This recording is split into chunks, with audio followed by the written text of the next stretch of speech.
sea, estoy aquí con mi gran nutrióloga Adriana Abarca y dijiste algo que, bueno, eso es la empatía, en que tú sientas que un paciente te puede enseñar, y también es la empatía del paciente de saber que el médico te enseña y que en este caso tu nutriólogo no es tu enemigo.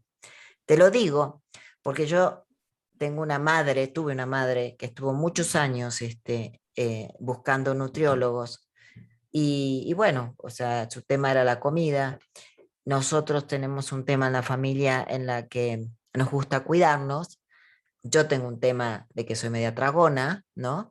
Y he tenido nutriólogos que, que yo particularmente a veces me sacan de onda, y ahora te voy a dar mi experiencia, y tenemos que la gente, porque tenemos un libro que se llama Adelgazar con la cabeza, que lo hice con mi hijo, que es Robert Dalí, que es un filósofo, investigador de muchas cosas, y tenemos gente que se enoja con el nutriólogo cuando baja de peso. Yo sí creo que es uno de los rubros más difíciles para tener empatía. Tú la tienes con tu paciente, pero el paciente, cuando come algo de más y tú no lo quieres reconocer, reacciona enojado. ¿Te ha pasado esto a ti o no? Porque bueno, o sea, cada médico tiene una empatía diferente y algunos ni empatía tienen. Sí, por supuesto, el tema de la comida es un tema muy, muy emocional. Y además tú mencionaste algo, dijiste, yo tengo un tema con cuidarme y tengo un tema con la comida. Y la verdad es que si somos un poco más analíticos, quizá valga la pena aterrizar que como cultura y como sociedad tenemos un tema con la comida, ¿no? Hemos quizá olvidado un poquito cuál es el objetivo de nutrirnos, el objetivo de comer, que justamente es ese, el de nutrirnos, ¿no? Y hemos utilizado la comida para muchos otros objetivos, como son vínculos sociales, como son obtener placer, como son...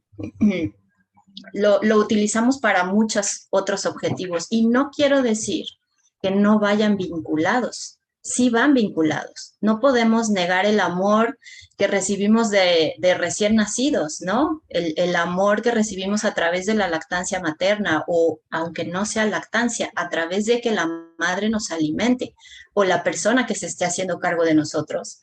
No podemos negar que es una forma de dar amor. Y si así inició nuestro vínculo con el alimento, yo no puedo decir que ahora lo desvinculemos. Yo creo que el problema es hacer una vinculación negativa, como cuando tienes una relación tóxica con tu Ah, pareja. Creo que un poco es lo que vamos viciando, ¿no? Que el vínculo emocional con la comida se vuelve un vínculo tóxico. Y ahí es en donde entra el tema de los enojos, ¿no?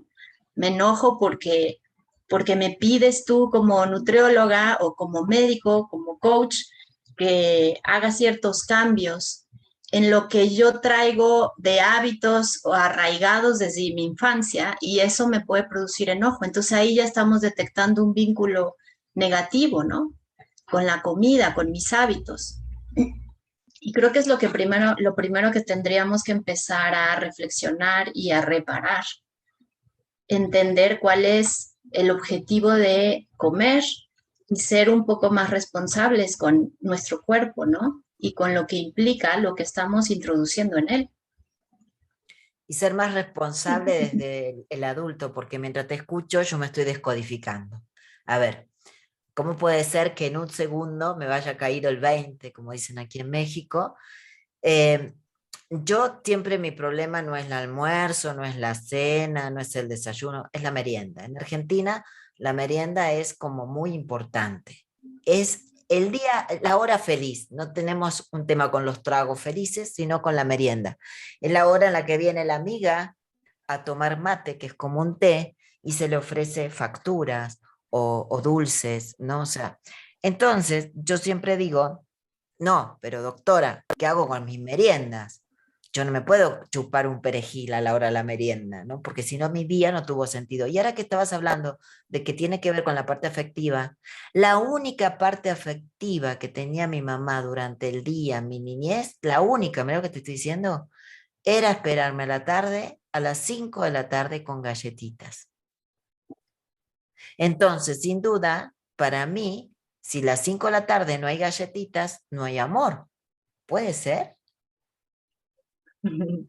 Claro, puede ser, pero lo que pasa es que también viene una serie de complejidades alrededor del tema de con qué me estoy apapachando o con qué estoy recibiendo placer, porque cuando, yo no sé si a ti te ha pasado, Joana, cuando uno deja de comer ciertos alimentos que nos estaban haciendo sentirnos mal, pesados, enfermos o con sobrepeso, pasamos por varias etapas y la primera etapa puede ser muy difícil porque la siento como si fuera un castigo, ¿no? Como si me estuviera yo deprivando de este placer. Pero si tú persistes en ese hábito, por ejemplo, voy a mencionar el azúcar, ¿no? Que es algo que hemos normalizado en nuestra cultura y que al final del día no es un alimento. Lo hemos normalizado y nos hemos comprado la idea de que es necesario, ¿no? Y que cuando me lo quitan pareciera un castigo, ¿no? Entonces, en esta primera etapa de yo empezar a tratar de cambiar hábitos y quitar, por ejemplo, este alimento, lo empiezo a sentir muy agresivo, ¿no? Como si me estuvieras retirando un placer, como si me estuvieras castigando un poco. Y si yo persisto, empiezo a deshabituarme de ese estímulo, empiezo a, yo siempre lo platico con mis pacientes, que lo visualizáramos como un fenómeno adictivo. Y cuando yo quito el elemento al que soy adicto, primero lo voy a sentir muy agresivo, lo voy a sentir muy castigado, me va a costar mucho trabajo. Pero si persisto en no consumirlo, poco a poco empiezo a sentir, fíjate, empiezan a cambiar los conceptos. Primero empiezo a sentir que ya no lo necesito tanto, o por lo menos lo dejo de sentir como un castigo. Y si persisto, lo empiezo a sentir como un nuevo hábito. Y en mi experiencia, he tenido pacientes que después de muchos años de haber persistido en el cambio de hábitos, llega un momento en donde ya no implica un premio. Es como darle toda la vuelta, así 360 grados, al valor que tú le das a ese alimento o a esa sustancia. Y yo te diría, alguien que no es adicto al cigarro, por ejemplo, tú le das un cigarro y no lo disfruta. No lo disfruta, de hecho puede sentirse mal, le puede dar náusea, le puede doler la cabeza. Y así en el espectro de personas puedes encontrar para aquellas en donde hasta la verdura le ponen azúcar y aquellas que el azúcar les empalaga, ¿no? Entonces, tú piensas, o nosotros hemos llegado a pensar que eso no puede cambiar, o yo estoy de este bando o estoy del otro, estoy del bando de que tengo que echarle azúcar a todo y así va a ser mi vida para siempre, o viceversa, ¿no? Ah, no, yo nunca como azúcar y por lo tanto nunca se me va a antojar. Y realmente, tanto nuestro sistema hormonal como nuestro sistema palatino del paladar tiene una versatilidad que desconocemos. Desconocemos que tenemos la capacidad de dejar de apreciar el azúcar, en este caso que lo puse como ejemplo, como un premio, y que yo pudiera llegar a incluso sentir que el azúcar ya no es premio, sino que me empalaga, me hace sentir, ahora sí, me hace sentir cosas negativas, algo, es como, te vuelvo a poner el ejemplo de la pareja tóxica. Cuando estoy con ella, estoy en el enamoramiento y siento que recibo cosas positivas y que recibo placer y que no podría vivir sin esa persona. Pero ¿qué tal cuando lo vemos hacia el pasado y lo vemos hacia años atrás y nos preguntamos, ¿cómo es posible que yo me sentía tan atraída por esta persona y ahora incluso puedo llegar a sentir hasta un cierto rechazo, ¿no? O repulsión. Y eso sucede porque nosotros nos autoengañamos en algún momento y magnificamos la sensación positiva que nos da el placer de algunas cosas, como en este caso el azúcar, ¿no? Entonces ahí lo primero que tenemos que hacer es quizá abrir un poquito la mente a esta capacidad que tenemos todos de cambiar la percepción de ese alimento en particular que me está cayendo mal o me está haciendo sentir mal o me está simplemente haciendo subir mi acumulación de grasa, ¿no? Que al final acaba repercutiendo en mi estado de salud. Y en tu estado anímico, se me pone en la cabeza, México tiene una gran cantidad de obesidad, igual que Centroamérica, esta cantidad de irse a uno de estos kioscos que hay en la esquina y tomarse un refresco con azúcar y comerse unas papas, el bienestar que te puede dar unos 5 minutos, y después, o sea, otra vez tienes hambre porque el azúcar no genera nada. Pero las personas, te digo porque yo tuve un programa para hacer adelgazar a la gente durante mucho tiempo en la Secretaría de Salud, y las personas sí dicen voy a empezar, ¿no? Y la primer día a lo mejor no van al kiosco a comprarse la coca y se tomen un agua de sabor sin azúcar, pero al cuarto día caen, como la droga, como el drogadito, como el cigarrillo, o sea, es como si no lo pudieran sostener. Eh, ¿Esto es porque el cerebro se los pide o ellos no pueden manejar su voluntad? Que es un tema de que la gente, como tú dices, o sea, estamos los que nunca más queremos volver a ser gordos. Yo tuve una recaída ahora en la pandemia porque me fui a vivir al campo, y los chefs de Polanco, de Mazarik, de los mejores hoteles venían a visitarme, y entonces traían la comida y la cocinaban en casa, entonces era imposible no engordar. Yo pensé, bueno, es imposible que esto, a ver, me los voy a echar porque no creo que pase una pandemia como esta, o sea, esto no se va a volver a repetir, ¿no? Yo traigo un poco eso, ¿no? O sea, esto no, voy a un restaurante argentino y me recuerda, ay, es que es el sándwich de cuando yo comía a los 4 años, ay, es que es el sándwich de los 8, o sea, yo voy como a la parte emocional, ¿no? Pero las personas, pero después me regreso, tengo la fuerza de voluntad de regresarme, que no tienen voluntad y que es el cerebro que les manda el azúcar, o son ellos que quieren algo emocional buscarlo en ese kiosco. Porque yo me refiero al cerebro es como algo que no lo puedes manejar o sí lo podrías manejar. Es, es una bola de nieve. En realidad es un tema que puede ser o que tiene múltiples causas, ¿no? No solamente es una causa, no solamente es la parte de la fuerza de voluntad, también hay una parte, por supuesto, también hay una parte genética, también hay una parte hormonal, también hay una parte química, y entonces el tema es mucho más complejo de lo que a veces quisiéramos verlo, ¿no? Entonces, mira, en cuanto a la parte química, por llamarla la parte hormonal y del cuerpo como tal, sí hay un componente que opera muy parecido a una adicción. Cuando tú empiezas a tener picos altos en tus niveles de glucosa en sangre por los alimentos que estás eligiendo, que las razones para elegirlos de entrada son muy complejas, ¿no? Como tú dices, puede ser porque es lo que había, ¿no? Es lo más fácil, lo más accesible, o lo que a mi paladar más se le antoja. O sea, ahí está el primer factor, ¿por qué elijo de entrada esos alimentos, ¿no? Pero bueno, me quisiera enfocar en la otra parte.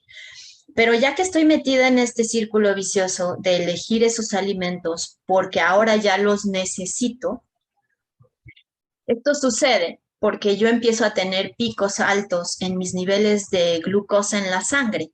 Si yo me como un alimento de muy alto índice glicémico, es decir, un alimento que hace que mis niveles de glucosa se eleven muy rápido, entonces voy a producir una descarga de hormonas, principalmente de insulina, que es la hormona que va a trabajar con ese exceso de azúcar, ¿no? Yo tengo un exceso de glucosa en la sangre y entonces tiene que haber una respuesta a ese exceso, y esa respuesta es liberación de insulina. La insulina tiene el objetivo de meter esa glucosa a las células para que se utilice como combustible de energía. Sin embargo, cuando yo me excedo en mis proporción de consumo de carbohidratos, va a haber un exceso en la sangre, y entonces la insulina tiene que hacer algo con lo que sobra. O sea, ya la que se utilizó como energía ya se utilizó, pero sobra. Y entonces lo que hace la insulina es que la tiene que llevar a reservar la lleva al hígado y el hígado la va a convertir en grasa. Y entonces de esa forma ya se puede acumular. Entonces lo primero que tenemos que entender es que el cuerpo no desperdicia nada. Si yo le estoy dando un exceso, el cuerpo no lo va a eliminar. No elimina el azúcar, la va a reservar. Lo que pasa es que la convierte en grasa y la guarda. Y entonces, si yo a lo largo del día estoy produciendo estos picos de glucosa en sangre, también estoy produciendo picos de insulina en sangre. Y si yo repito esto a lo largo de los días, las semanas, los meses y los años, llega un momento en donde yo constantemente tengo niveles altos de insulina. Eso va a ocasionar que la célula ya no responda tan fácilmente a una elevación chiquita de insulina. Y entonces cuando tengo que meter la glucosa a la célula para convertirla en energía, ahora tengo que llevar un pico más alto de insulina para que se aproveche esa glucosa. Y estos picos altos de insulina me van generando un círculo vicioso. Ahora necesito llevar más alto mi nivel de glucosa y que mi insulina esté más alta. Y esto, ¿cómo se percibe o cómo lo voy a sentir yo en mi vida diaria? Lo voy a sentir con una necesidad constante de comer azúcar, con una necesidad constante de comer carbohidratos e incluso empiezo a tener lo que llamamos hipoglicemias. Entonces, yo como un alimento con índice glicémico alto y produzco un pico hacia arriba de glucosa y a los pocos minutos, hora y media, viene el bajón de azúcar. Wow, Y o en sea ese... que quiere decir que, hola. Quiere decir que, o sea, nos volvemos cada vez más hambrientos. ¿Te parece, Adriana, que nos vayamos a un corte Claro, y ahora seguimos con el tema? claro que sí. Va. Y bueno, queridos amigos, aquí estamos con la doctora Adriana Barca, mi nutrióloga, divina, sabia, de todo. Y nos estaba explicando que si tú, o sea, estás comiendo y al rato vuelves a comer, y al rato vuelves a comer, a lo que ustedes le llaman picar, y yo digo, bueno, o sea, aquí le va medio pepino, aquí le va, o sea, no llego a las 3 horas, o sea, empiezo a picar. Lo que yo entendí, doctora, es que hay una memoria, que el cuerpo dice, bueno, ahora, a ver, explícalo tú. Si yo pico y pico, ¿qué pasa? Mira, si yo estoy estimulando constantemente mis niveles altos de glucosa en sangre y por lo tanto mis niveles de insulina en sangre, la célula, que es la que tiene que responder a los picos de insulina, se acostumbra a esos picos, ¿ok?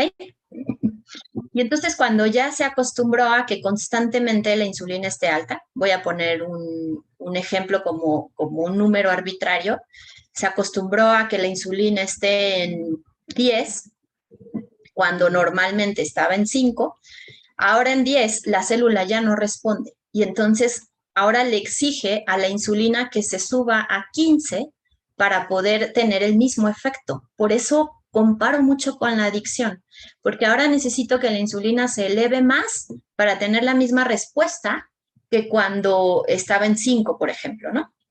Y entonces, a este fenómeno, cuando la célula se resiste al efecto de la insulina, empieza a desarrollarse lo que llamamos resistencia a la insulina. Quiere decir eso, la célula ya necesita que la insulina se eleve en mayor proporción para tener el mismo efecto. Y los niveles altos constantes de insulina en sangre no solo te predisponen a tener una mayor acumulación de grasa y a tener hipoglicemias y a tener constantemente más hambre, sino que además es uno de los principales causantes de lo que llamamos inflamación crónica de bajo grado. La inflamación crónica de bajo grado es un concepto como un poco difícil de entender porque no nos hace sentir nada. No, la inflamación crónica es un estado en el que no nos duele, no se ve rojo nada, no se nos ve hinchada una parte del cuerpo, pero es una inflamación, por eso se llama de bajo grado, porque se va dando todos los días, poquito a poquito. Y entonces estamos liberando mediadores inflamatorios que a la larga, después de muchos años, se van a acabar manifestando en una enfermedad como la diabetes, por ejemplo, pero La diabetes es un claro ejemplo quizá del tema de insulina y glucosa, pero no es la única enfermedad que podemos producir con este círculo vicioso, ¿no? Hay múltiples cánceres, por ejemplo, relacionados con el consumo de azúcares y muchas otras enfermedades relacionadas, por ejemplo, el Alzheimer, también se va relacionando con un daño de los niveles altos de glucosa en sangre hacia las neuronas. Uh-huh. Entonces, sí, yo mismo puedo irme provocando un estado hambriento, como dices tú, y un estado ansioso, como mencionan muchos pacientes. Me dicen, es que yo empiezo a tener mucha ansiedad. Y a veces estamos confundiendo términos y quizá lo que estás sintiendo es una hipoglicemia. ¿Y Y cómo lo tenemos que entender diferencias? que, ¿Hay forma de... No, no hay forma de... O sea, si yo, por ejemplo, siento ansiedad, después de comer me como una fruta, después de comer me puedo comer un pepino. O sea, si yo, por ejemplo, ingreso entre... A ver, las comidas se tendrían que hacer mínimo cada 3 horas. bueno, ahí la verdad es que permíteme diferir un poquito. Este concepto de que tenemos que comer cada 3 horas y que tenemos que comer 5 veces al día, no aplica, creo, siempre y no aplica para todas las personas. Yo creo que justamente estamos hablando de hacer periodos de descanso en esta estimulación de liberación de insulina y, y no necesariamente tendríamos que estar comiendo cada 3 horas. Habrá ocasiones y en este tema quizá habrá que diferenciar el tipo de paciente con el que estoy tratando, ¿no? Si es una persona que ya está metida en este círculo vicioso, quizá yo sí le podría indicar de inicio que coma a lo mejor 5 veces al día o cada 3 horas y que de entrada empecemos a dejar de picar entre esas comidas. O sea, No sería un... importa si, perdón que te interrumpa, pero no importa si tú le dices a la persona, usted va a comer cada 3 horas. Y si te dice, y si yo entre las 5 y las 8 tengo hambre, ¿puedo comerme un pepino? Ahí dirías no, porque igual el azúcar, este tipo de azúcar, ¿se sube con un pepino, ponele? No, no, ahí la Ah, verdad es donde entra el tema de los índices glicémicos de los alimentos. Todos los alimentos tienen una diferente capacidad de elevar glucosa en sangre. Algunos la elevan más, otros menos. Y para nosotros distinguir cuáles son los alimentos que más elevan la glucosa, nos sirve conocer el índice glicémico de los alimentos. Entonces, para ponerte un ejemplo, el pepino tiene 15. Si yo lo comparo con una cerveza, la cerveza tiene 110 de y índice una glicémico. sandía, ponerle una sandía, que te comas un cacho de sandía. La sandía tiene 70, o sea, Oh, es una buena estimuladora de la elevación de glucosa en sangre. Entonces, bueno, de hecho hay tablitas que se utilizan mucho, por ejemplo, en nutrición para pacientes con diabetes, en donde les enseñan a conocer índices glicémicos y se define un parámetro de cuánto es moderado, cuánto es alto y cuánto es bajo de índice glicémico. Normalmente en esas tablas se define un alto índice glicémico alto por arriba de 70, 65, ¿no? Y un índice glicémico moderado sería a partir de 40, por ejemplo, ¿no? Entonces, te ponía yo el ejemplo de que el pepino tiene 15. Entonces, hay alimentos que no me están induciendo una gran elevación de glucosa y por lo tanto no me están pidiendo un esfuerzo de insulina y de liberación de insulina por el páncreas, ¿no? Son alimentos sobre todo que son muy altos en fibra, como el apio, como la lechuga, como la espinaca, que en realidad la mayoría de sus carbohidratos provienen de la fibra y la fibra no se absorbe, no se convierte en glucosa en la sangre. Y hay otro grupo de alimentos que sí. Entonces, el ejemplo del pepino, el pepino no eleva mucho los niveles de glucosa en sangre, pero si eres una paciente que está manejando ya mal sus niveles de glucosa y de insulina y tienes un pico muy alto de hambre, en este caso voy a hablar del hambre, entre la comida y la cena, entonces yo no te puedo pedir que no hagas un snack. Ahí sí te tendría que indicar un snack, pero que no sea un snack que perpetúe este círculo vicioso. Es decir, a lo mejor te puedo dar un índice glicémico moderado, porque si te doy un pepino y tú ya estás en hipoglicemia, el pepino no te va a resolver la hipoglicemia. Y por eso, cuando te lo comes, no te quita el hambre. O sea, podría ser que tú ya tienes niveles de glucosa bajos y que justamente como el pepino no los va a subir, no te va a dar la saciedad. Y tú te vas a sentir más ansiosa y vas a decir, es que no me sirvió este pepino.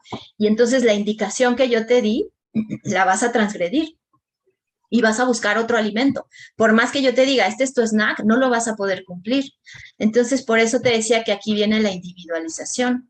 Si tú estás haciendo hipoglicemia, si ya traes una resistencia a la insulina, si estás con picos de hambre por esta causa, yo tendría que buscarte un snack que sí te dé la saciedad, que cubra tus requerimientos de energía, pero que no perpetúe este círculo vicioso. Entonces no te puedo decir cómete un pan dulce o cómete una palanqueta con miel o con azúcar, ¿no? Te tendría que dar a lo mejor una fruta, por ejemplo, de bajo índice glicémico, que puede ser un higo, puede ser incluso una naranja, una manzana.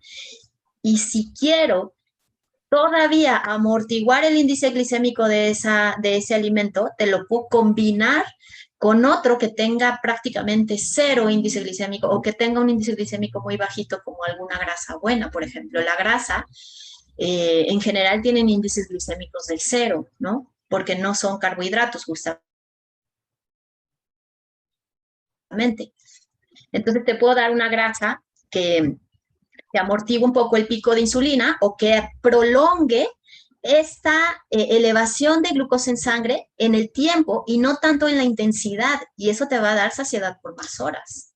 O sea que cada dieta, o sea, cada persona es un mundo y cada dieta Sí. tú tienes que evaluarla, hacer la dieta personal. La doctora Adriana Barca da consultas físicas en Polanco y también en línea. ¿Cuáles son tus teléfonos, doctora?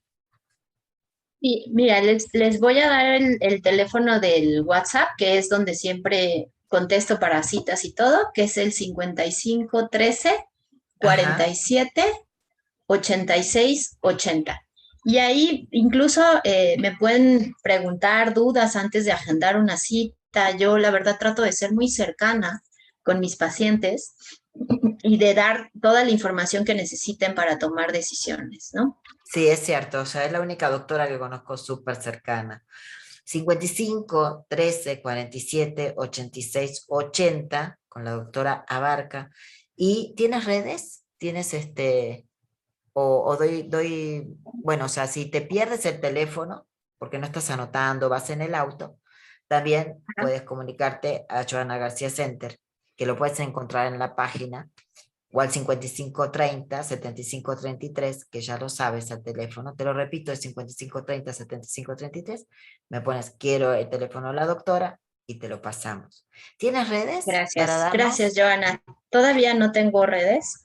Eh, la verdad es que es un tema que ahora es esencial, lo sé, pero fíjate que me he frenado un poquito porque hay tanta información respecto a esto, que estamos en un mundo de confusión y tenemos como todo lo que un especialista en nutrición te pueda decir, todo va a ser debatible y vas a encontrar la teoría opuesta y además la teoría opuesta va a tener algo de cierto. Entonces, lo que estoy haciendo es que lo quiero trabajar de una forma muy seria y por eso quizá me he tardado porque quiero que sea una red en donde yo eh, aporte información muy seria, que no sea algo como las modas que surgen, ¿no? De dietas milagro y hacer este plan porque está de moda y no porque sea el que aplique para mí, pero Sí. sí en el tema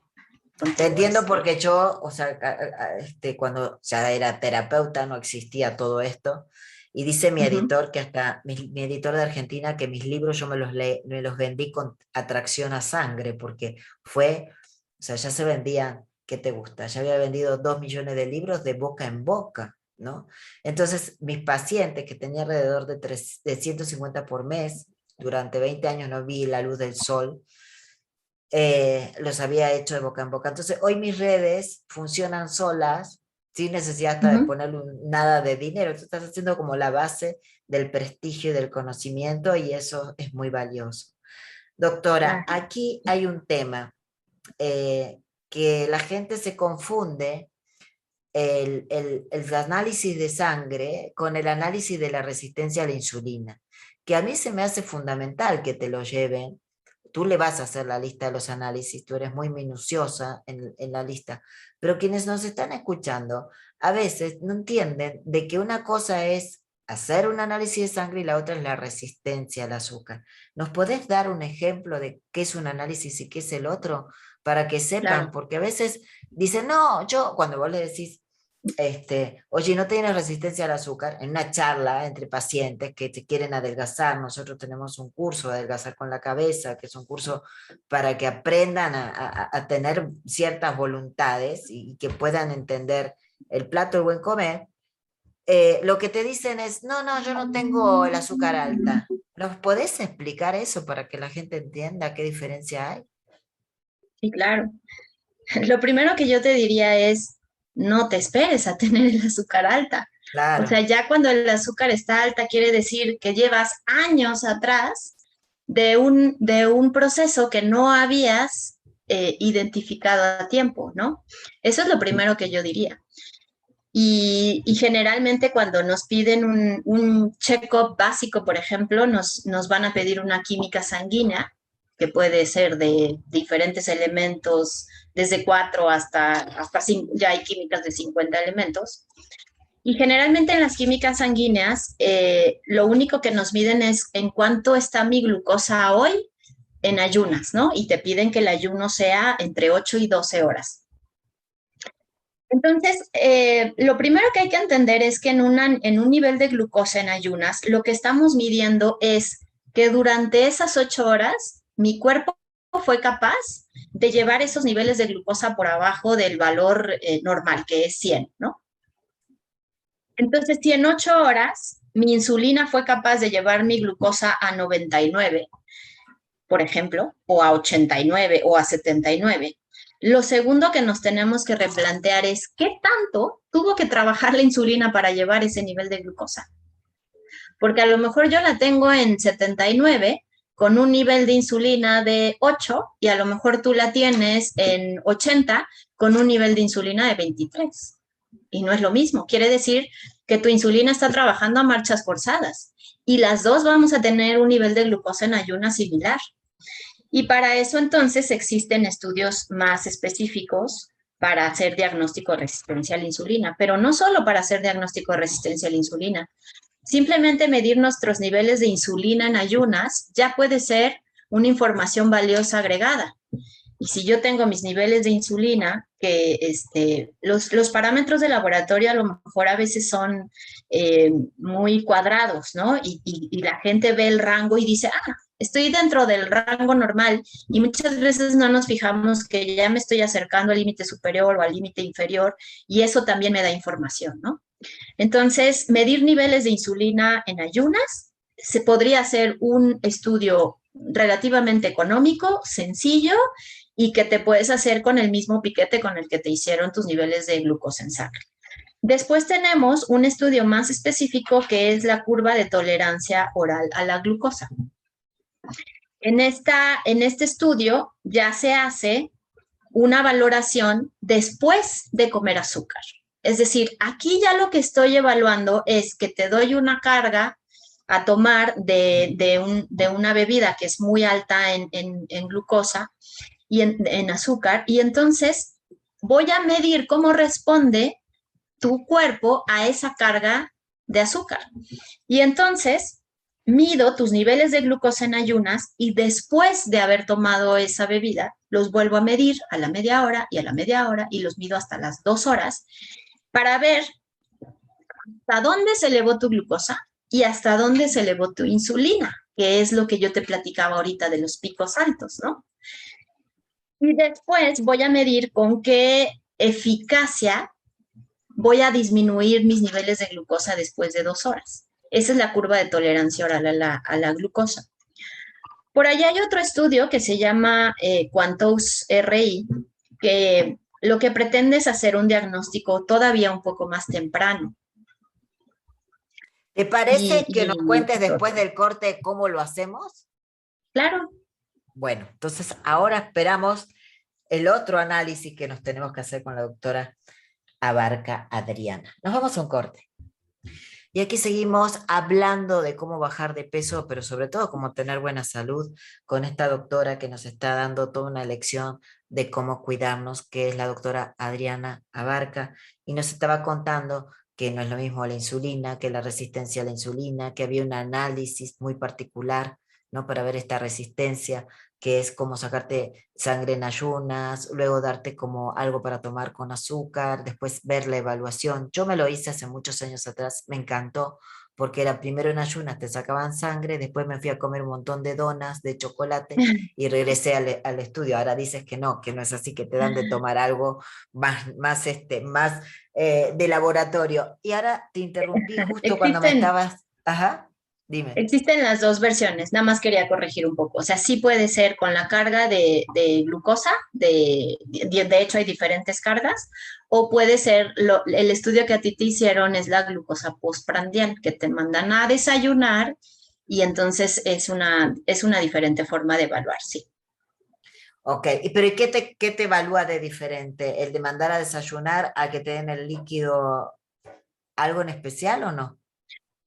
En realidad las mediciones son muy similares. Lo que es diferente es los efectos secundarios, porque muchas personas cuando ya tienen un problema de resistencia a la insulina y le das esta carga tan alta de glucosa, pueden llegar a tener después hipoglicemias o síntomas como dolores de cabeza. O sea, no sé, a ti te lo hicieron con comida, pero muchas de las personas que nos lo han hecho con la carga de glucosa, sí, de verdad, se siente uno muy mal después de, incluso es una experiencia reveladora porque dices, no puedo creer que con esta carga de glucosa yo me sienta tan mal cuando esta misma carga de glucosa a lo mejor me la tomo en un refresco, ¿no?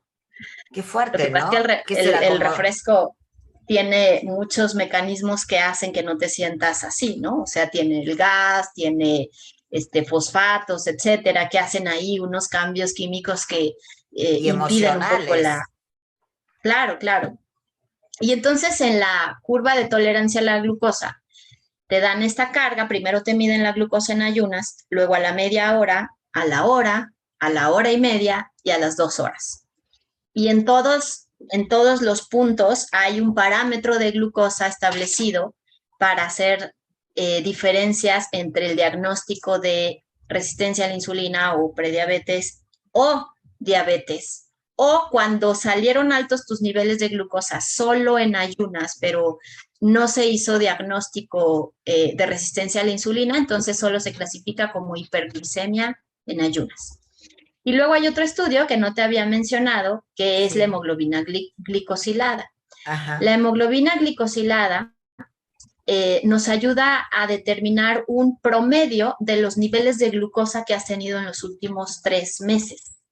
Este se usa mucho, por ejemplo, para control de pacientes con diabetes, ¿no? Que ya están en tratamiento, que ya están con su dieta o su medicamento, porque así ya no estamos solo influenciados por lo que comieron un día antes, ya estamos viendo el promedio de los niveles de glucosa en sangre durante varios meses. Qué Porque a veces bueno la que es. glucosa en ayunas se puede ver, perdón que te interrumpí, Ajá. se puede ver muy influenciada solo por lo que comí un día previo, ¿no? Y entonces muchas veces, incluso cuando yo veo estudios de laboratorio y digo, tu glucosa está en 107, debería de estar por debajo de 100, me dicen, ¿sabes qué? Es que un día antes me tomé o sea, fui a los tacos y me tomé una coca y a veces nos queda esa duda de si de verdad fue solo la influencia de lo que cenaste y ahí es donde la hemoglobina glicosilada nos da más información.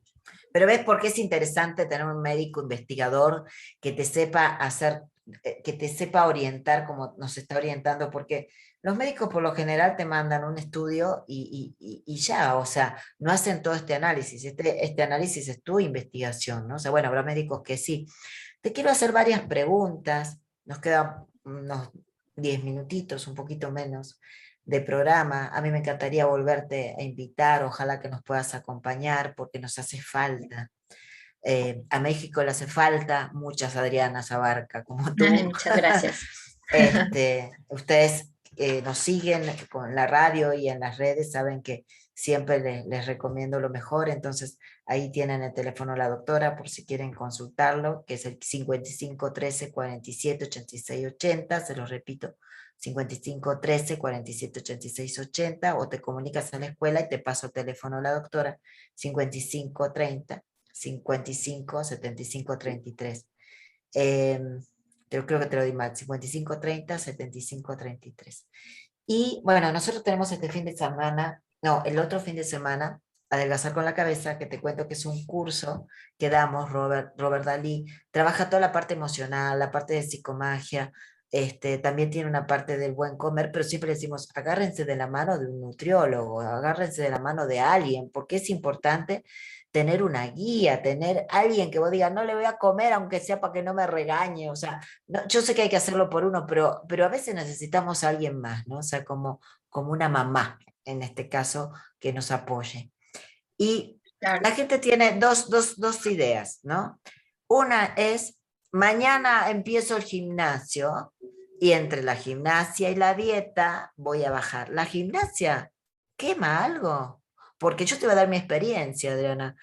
Cuando vivíamos aquí en la pandemia, vivíamos en un bosque que había que trepar, o sea, si queríamos podíamos trepar hacia la estupa, que es un lugar donde está el Dalai Lama, donde hizo no está él y creó un lugar muy especial. No sabes lo que hay que subir, los jeep les cuesta. Nosotros lo hacíamos todos los días con una chica que me acompañaba, 2 horas. Después venían los chefs y nos traían la comida para hacer, entonces no cocinan, son chefs de hoteles internacionales, no te creas que cocinan grandes cantidades, pero sí, o sea, cocinan con grasa, con lo que tú ya sabes, y yo comía, y yo nunca bajé de peso, nunca. O sea, lo único que te puedo decir es que sí, tengo una condición física que no tenía antes, pero yo no bajé un solo gramo por ir a caminar o a trotar, porque aprendí a trotar 2 horas por día. Y ahora cuando tú metiste en dieta y dijiste, bueno, ya, Joanita, ubícate, ya tienes que bajar, me dijiste, no empieces el gimnasio porque vas a tener más hambre. ¿Qué opinas de esto? Y en realidad, cuando nosotros empezamos a hacer ejercicio solo como la única metodología para bajar de peso, generalmente lo que acaba sucediendo es que compensamos ese exceso de actividad física comiendo más, ya sea porque de verdad me dio más hambre, porque la actividad cuando pasamos de un rango de ejercicio de quemar grasa a un rango de ejercicio de actividad cardiovascular, entonces el cuerpo empieza a necesitar más azúcar, ¿no? Más carbohidrato, porque es la energía más rápida. Entonces, cuando yo estoy haciendo una actividad que me demanda energía rápida, quiere decir que el cuerpo va a requerir más combustible. Y entonces lo que más se me va a empezar a antojar es carbohidrato. Y yo aumento mi actividad física, aumento mi nivel de apetito y además psicológicamente me siento con más permiso de comer porque ya hice ejercicio, pues lo que acaba sucediendo es que así como incrementé mi quema de calorías, aumenté mi consumo calórico. Pues yo no digo que el ejercicio te vaya a afectar de ninguna manera negativamente. Al contrario, por supuesto que te está ayudando a quemar más calorías, pero si no lo llevas de la mano con una programación también en cuanto a tus alimentos, lo que platicamos ahorita, tus índices glicémicos, niveles de insulina, etcétera, etcétera, entonces el ejercicio por sí solo puede ser difícil de que yo vea resultados y sobre todo resultados a corto plazo, ¿no? Que empiece a hacer ejercicio y que yo espere perder peso en los siguientes días, será muy difícil. Y aquí al principio cuando empezabas a platicar de yo quiero bajar de peso y entonces voy a empezar a hacer ejercicio y voy a empezar a hacer una dieta, también me gustaría un poco que nos replanteáramos cuáles son nuestros objetivos cuando queremos hacer un cambio. Porque yo lo que me he encontrado, Joana, en mi práctica diaria es que cuando veo a un paciente y le pongo un plan de alimentación y llega a la primera cita, literal llega y ya lo que quiere es la báscula. O sea, casi, casi estoy empezando a platicar y ya se están quitando los zapatos para subirse a pesar, ¿no? Parece que me estás Y describiendo. sí, entonces a mí eso, fíjate que al principio me causaba un poquito como que me choqueaba un poco porque yo decía, no es lo más importante. O sea, de esta conversación que vamos a tener, no es lo más importante. ¿Cuánto bajaste? Si bajaste o no. Primero quiero ver qué sentiste. ¿Qué sentiste con este plan que te di? ¿Te costó trabajo? ¿Lo pudiste hacer? ¿Lo rompiste? ¿Por qué lo rompiste? ¿Por qué no lo rompiste? ¿Te desmotivaste? ¿Tuviste muchas barreras? ¿No? Y eso es lo primero que quisiera que cuando vamos a hacer un cambio nos planteáramos, ¿cuál es mi objetivo? Porque mi objetivo debería de ser, ya quiero dejar de comer así, ¿no? O sea, o ya Claro, quiero cambiar esta forma que tengo de relacionarme con la comida. es verdad, es verdad. O sea, es cierto, yo tengo cabeza de gorda en el sentido de que sí sé lo que es tirarse, sacarse la ropa en el ascensor para que cuando abra la puerta la doctora, yo ya esté arriba de la balanza y, o sea, o sea, no encontramos como si eso, además, como si eso fuera todo, porque la balanza hoy te puede decir una cosa, mañana te puede decir otra, ¿no? Y el hecho de comer y aprender a comer es permanente. Y nos queda un minuto, y en este minuto quiero solo una pregunta hacerte y que me digas, y yo quiero que vengas más tiempo aquí, que seas nuestra columnista de lujo, cuando tú puedas. Ay, gracias. Tomar agua, Adriana, tomar agua. ¿Es cierto que son 2 o 3 litros? ¿O es relativo también? No, es relativo. Definitivamente, una mujer de 1,50 que pesa 48 kilos no va a tomar la misma cantidad de agua que un hombre de 1,80 y que pesa 120 kilos. No puedo generalizar. En realidad podemos resumirlo, Joana, a un promedio de 30 mililitros por kilo de peso. Que, por ejemplo, Ah, si te perfecto. estaba poniendo el ejemplo de una persona que pese 48 kilos, con 1,5 litros de agua tiene suficiente, ¿no? Claro, claro. O sea que sacamos la cuenta por kilo Kilos. 30 mililitros. Ok, Uh bueno, -huh. genial, o sea, genial, porque ya por lo menos nos vamos un poco más ordenaditos en la cabeza y ya, si queremos estar bien, sanos, aprender a comer, aquí tienes a la doctora, a mi doctora, te la presto un ratito, no te creas que soy tan generosa, no, mentira, te la presto de corazón. Gracias por estar, doctora, gracias a todos, gracias a Ibaí por los controles, pásense un día precioso. Muchas gracias. Gracias.